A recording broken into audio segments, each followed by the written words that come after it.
Hello everyone, today I'm going to share with you a quick unboxing of a new set of speakers that I've purchased. This is just a single carton here for one of the speakers, but I've actually bought two of them. Now these are the Canton Atelier series. This is the 500 version, they do two others. In essence these are a rival to the Monitor Audio Soundframes. The main difference between these and the Soundframes is the Monitor Audio Soundframes you need to specify if you want them as in-wall or on-wall speakers at the time of purchase, whereas with these they come as an in-wall or on-wall. It's all in one package, so if you mount it on the wall and then you decide later on you want to recess it into the wall, you can do. Everything's in the kit, whereas the Monitor Audio ones, if you buy the on-wall and then you want to put it in-wall, you can't really, but I suppose there'll be ways around it where you could still mount it, but it's not designed to do that. You don't get the mounting hardware or anything with the on-wall kit and so forth, if that makes sense.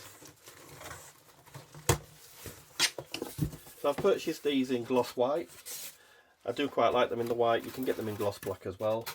And the main reason I went for these over the Monitor Audios is that actually was a Canton dealer in the past. We used to do really well with them, especially the movie series and the CD series speakers, and even some of the Canton Carrots as well.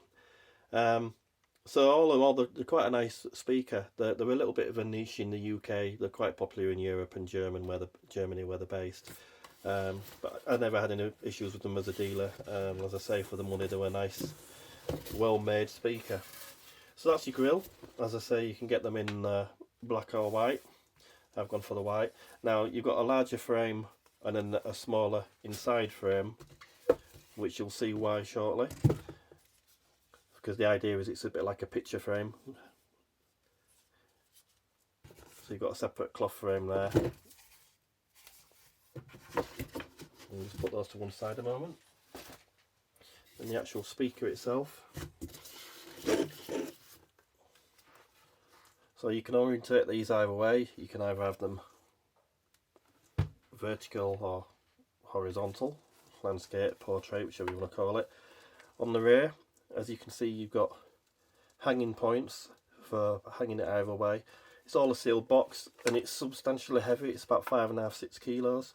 And unlike the Monitor Audio Soundframes, this starts at around about 40 hertz for bass, whereas the Soundframes start, I think it's 50–55. So there's a fair bit of difference in terms of the low end that these can handle as well. You're still obviously going to want to put a subwoofer on if you're using them even for stereo use, really, just to give you that little bit extra. I've got a Rel T0, which is ideal for doing that in stereo use. There's your actual speakers. On the back, you've got these little threads, which are for your mounting kit if you want to put it into the wall, which I'll show you in a moment. But as I say, you can just hang it on the wall with those on the back, or you can use the mounting kit, which I'll show you shortly. But I'll just show you what the grills are like on top. So you don't need to use the middle part. As you can see, you've got your location screws on there. You've also got cutouts should you decide to wall mount it, where your wall mount bracket will be protruding. But they just clip on the front. So it is in essence now like a picture frame. And as you can see, you've got quite a recess behind for wall mounting it, so you get a nice neat finish without having to touch up your plasterwork. And then if you do want to, you can have your Grille over it as well. I won't be using the grills, but as you can see, once you've got your Grille on, they pretty much blend.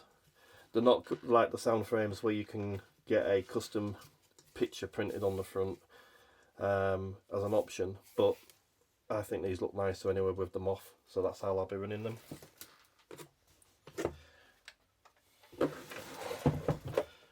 So the bits we get in the box, a little install guide and manual. As you can see, it shows you some mounts there. You just screw them on the back and then onto the wall, recess it into the wall as such. If I had it that way, you'd probably see it better.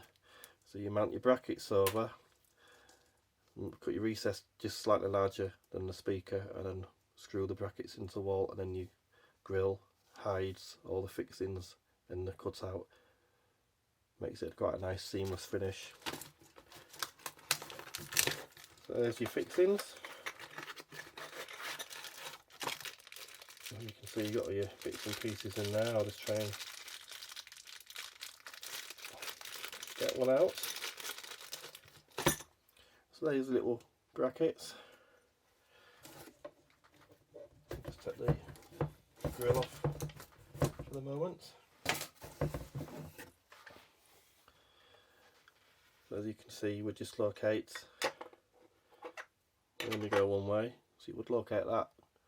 Oops, sorry. So as you can see, they only go one way. You would locate your screw and everything into there, and then the front go, that's where you would secure it to the wall.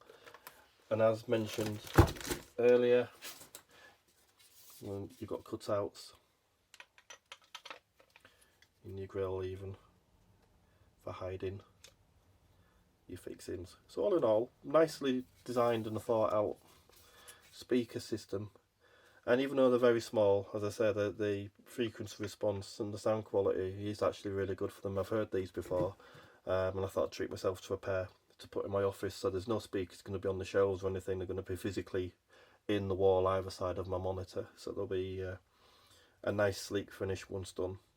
So I just thought I'd share that with you guys, and I'll update the video shortly after this to show you what they look like installed. So installation in my case was quite simple. We've got plasterboard walls in my office. It's just a case of cut out a rough hole for putting the speaker in. Make sure you've got your cables running down the back already. Screw them with the little brackets that come with the speaker kit. And then just pop the fronts on and you're golden. So I hope you enjoyed that video. Please like and subscribe, and I'll see you again soon.